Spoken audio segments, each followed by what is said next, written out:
Доллар вновь стремится улететь выше 100 рублей. И это дает нам повод снова поговорить о состоянии, в котором находится российская экономика. В общих чертах состояние это описать несложно. На 20-м месяце войны российская экономика столкнулась с эффектом накопления проблем. Только прежде чем мы начнем, объявление. У нас 100 лет не было офлайн мероприятий. Последний раз, кажется, вообще в России. По понятным причинам сейчас возможности этого ограничены. Я долго размышлял, как поговорить вживую с вами. Но чтобы не просто там ответы на вопросы или там творческий вечер, а прям что-нибудь интересное. И вот мы придумали. В классных театрах по всей Европе, и в Англии, и в Израиле мы встретимся с вами, и вы увидите шоу из 3 частей. Сначала будет что-то типа спектакля с моим участием, где вы заглянете за кулисы нашего канала, а также мы с вами повспоминаем вместе Россию конца 90-х, начала 2000-х. А потом мы запишем прямо в зале ролик на завтра, который выйдет на следующий день на канале. Это 2-я часть. Ну а в 3-й части я на вопросы поотвечаю из зала. Мы попробуем такое впервые. Что получится, пока не знаем. Надеюсь, публика не закидает нас помидорами, или как это в театрах бывает. В любом случае, хорошо проведем время. Эта история также важна для финансирования канала. Не сегодня, так завтра реклама из России станет для нас невозможна, и чтобы канал после этого мог выжить, мы думали о других способах финансирования и придумали вот такой.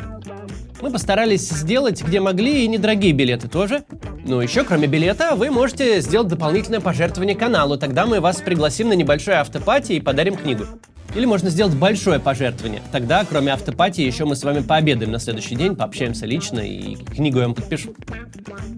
Пока выступления запланированы в следующих городах: Лондон, Тель-Авив, Берлин, Прага, Париж, Лимассоль, Амстердам, Вена, Цюрих, Рига, Милан. Заходите на мой сайт по ссылке в описании, чтобы купить билеты. Все, теперь к ролику.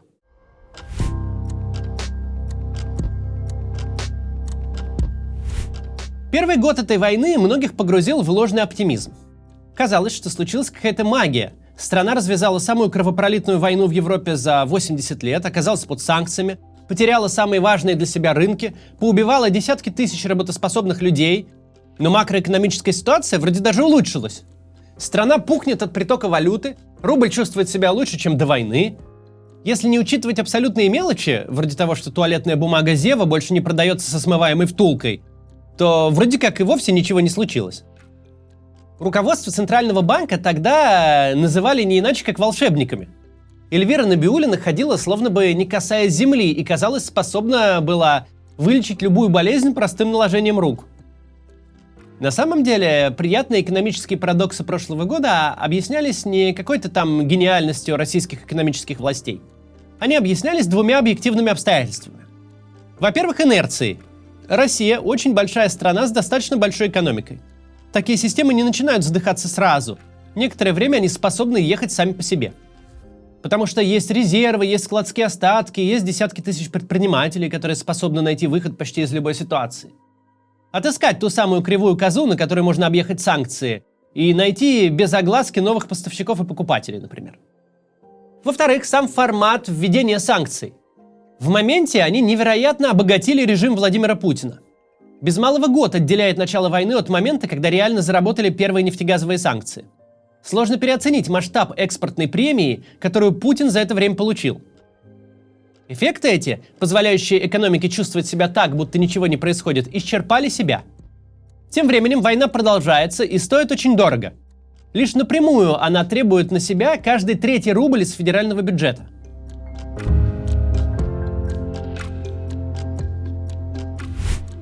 Что такое треть расходов федерального бюджета? Это 10 триллионов или примерно 100 миллиардов долларов по нынешнему курсу. 100 миллиардов долларов – это половина довоенного ВВП всей Украины. Это к вопросу об экономической базе войны.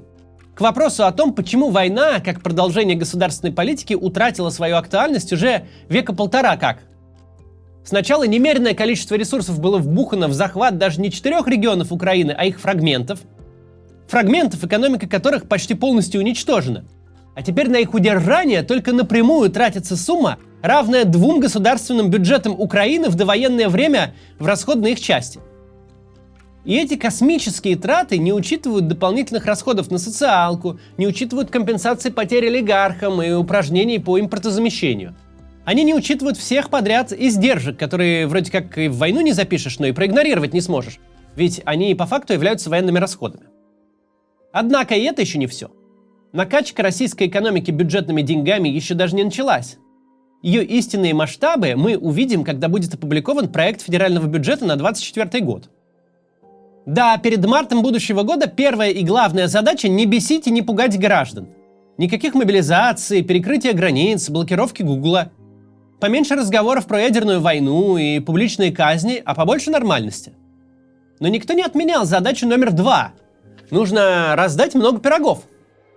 Бюджетники, пенсионеры, силовики, сотрудники государственных предприятий – все эти люди, ох, как понадобятся на избирательных участках. На них весь расчет. И на эти участки они должны прибыть в настолько хорошем настроении, насколько вообще возможно в предложенных обстоятельствах. На днях правительство внесло в Госдуму законопроект о повышении минимального размера оплаты труда сразу на 18%. Это, конечно, весомо. Это повышение сразу на 3000 рублей, с 16 до 19 тысяч. Настолько резкого повышения МРОТ в новейшей истории сложно даже припомнить. Обычно повышали его плюс-минус вровень с официальной инфляцией, а тут сразу накинули почти 1/5 часть. Тут надо понимать еще и вот какой момент. МРОТ в России – это не просто минимальная сумма, которую можно по закону платить за полную занятость. МРОТ в России – это базовая величина, от которой пляшет расчет заработных плат в безразмерной российской бюджетной сфере. В России МРОТ – это не столько регулирование трудовых отношений, сколько взятие государством на себя дополнительных расходов. Потому что величина МРОТ в первую очередь влияет на тех, кому платит само государство. На учителей, врачей, сотрудников социальной сферы, всех тех, кого мы называем бюджетниками, а режим считает своей опорой. Но одним ростом МРОТ все не ограничится, понятное дело. Нас обязательно ждет повышение пенсий, причем, видимо, тоже рекордное, увеличение всех социальных выплат, в первую очередь на детей. И чем ближе день голосования, тем более откровенной будет раздача гостинцев. Перед выборами в Госдуму в 2021 году единовременно выдали по 10 тысяч рублей на каждого ребенка школьного возраста. В этот раз следует ждать чего-то помасштабней, благо праздников там хоть половником накладывай. Хочешь под Новый год, хочешь под 23 февраля, хочешь под 8 марта. Но и это еще не все. Придется повысить дотации региональным и местным бюджетам, чтобы те смогли порешать или хотя бы сделать вид, что решают самые очевидные проблемы с инфраструктурой и коммунальной сферой. Аккурат под голосование хорошо бы таки открыть какую-нибудь больницу, которую 20 лет не могли достроить. С большой помпой представить новый школьный фасад, аварийный мост залатать. Ну или детскую площадку поставить в конце концов. По крайней мере, на несколько месяцев до марта жизнь россиян должна стать заметно лучше и веселее. Денег на карты людям должно падать больше, плохих новостей приходить должно меньше. Дороги должны лататься, трубы чиниться. На это все нужны деньги. Не абы какие деньги, а прямые бюджетные расходы. Бюджетные расходы в автократиях традиционно растут накануне больших электоральных кампаний. Каждое переизбрание Путина идет в комплекте с очень дорогостоящими обещаниями. В одно время это были федеральные целевые программы, потом майские указы. Ничего нового тут нет. А вот что будет новым, так это масштабы. Ведь предстоит необычное голосование. Пройдет оно на скверном фоне уходящей на 3-й год войны. Раздача пирогов должна быть самоштабна новому положению вещей. Это неизбежная реальность. Путин не может позволить себе экономить ровно в той же степени, в которой не может позволить мобилизацию. Он не может позволить себе раздражать и делать несчастными главное ядро своей поддержки, зависимых от государства людей, от ментов и чиновников до учителей и пенсионеров. Путину очень нужно, чтобы сотрудники оборонных предприятий продолжали получать невиданные в своей жизни зарплаты. Никакое соображение финансово-экономического блока правительства и ЦБ не будет играть никакой роли, не будет рассматриваться всерьез. Потому что нет задачи важнее, чем переползти через март 24-го и обеспечить себе еще 6 лет правления. А что там будет после марта, это сегодня первая проблема с конца. Это, кстати, к дискуссии о том, важно ли это голосование для Путина, переживет ли он и уверен ли он в своих силах. Плюс 3000 к МРОТ с барского плеча в ситуации, когда экономика и без того трещит от лишних рублей, когда бюджет и так тонет в военных расходах, это настолько вот Путин во всем уверен, настолько у него все хорошо. С другой стороны, с финансового блока никто не снимал другой политической задачи – обеспечивать макроэкономическую стабильность. Курс рубля не должен улететь в небеса, инфляцию нужно держать в каких-то приличных рамках, рубли не должны слишком быстро обесцениваться. И как, скажите, раскидывать деньги во все стороны, вести войну, сидеть под эмбарго, и не иметь возможности нормально продавать свои ресурсы, но при этом удерживать курс и инфляцию в норме? Ответ короткий и емкий. Никак.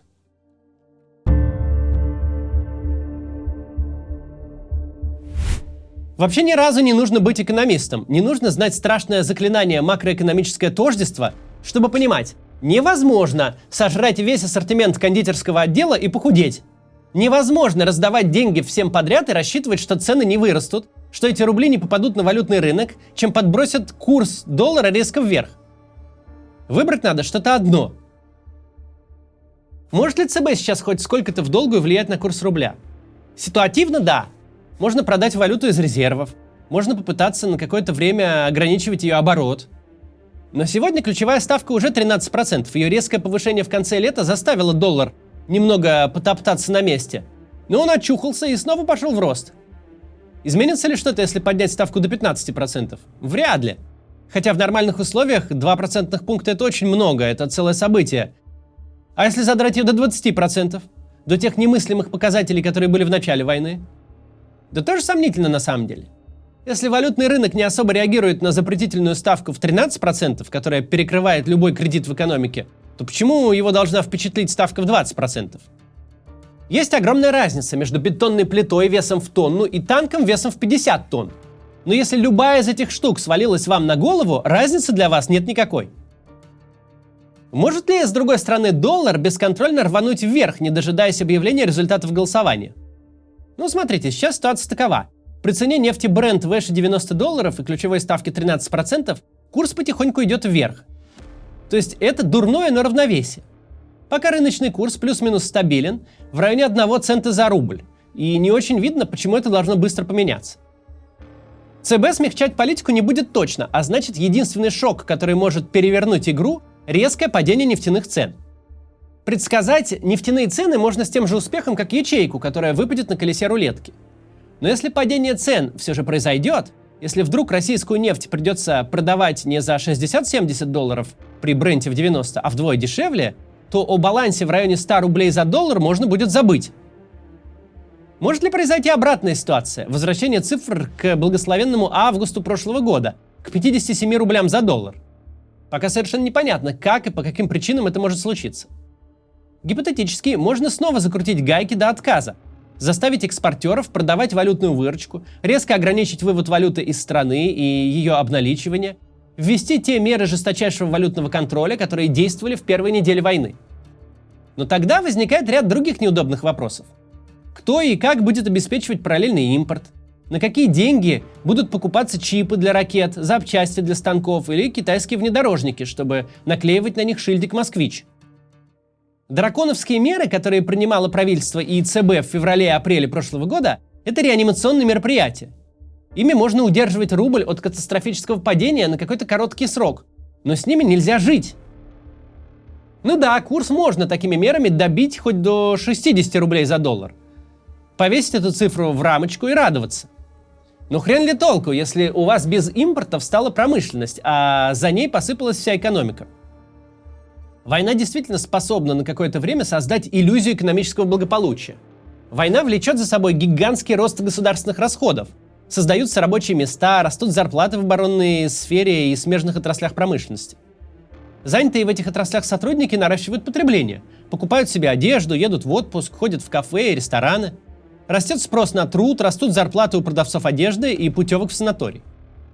Они, в свою очередь, наращивают потребление тоже. Каждая выплата каких-нибудь компенсаций, там, в случае гибели кормильца или подобных, это не просто миллионы рублей компенсаций. Это деньги, которые превратятся в квартиры и автомобили, а значит, строители квартир и сборщики автомобилей будут работать больше и больше зарабатывать. Но эффект этот, во-первых, кратковременный, во-вторых, совсем не бесплатный. За первый год войны Россия получила неадекватную нефтегазовую премию. Сегодня этой премии нет. Сегодня война оплачивается через насыщение экономики рублями. Насыщение это остановить невозможно. Его будут только наращивать. Одновременно с этим будут изо всех сил пытаться удерживать курс. До голосования осталось 5 месяцев. Если не случится нефтяной катастрофы, то резервов вроде бы должно хватить, чтобы доллар не улетел сильно выше 100 рублей. Но нельзя долго жить при такой ставке. Нельзя бесконечно распродавать валюту из резервов. Как только и если система перевалит через голосование, придется чем-то жертвовать. Расходами на войну жертвовать нельзя, значит придется обесценивать рубль. До завтра.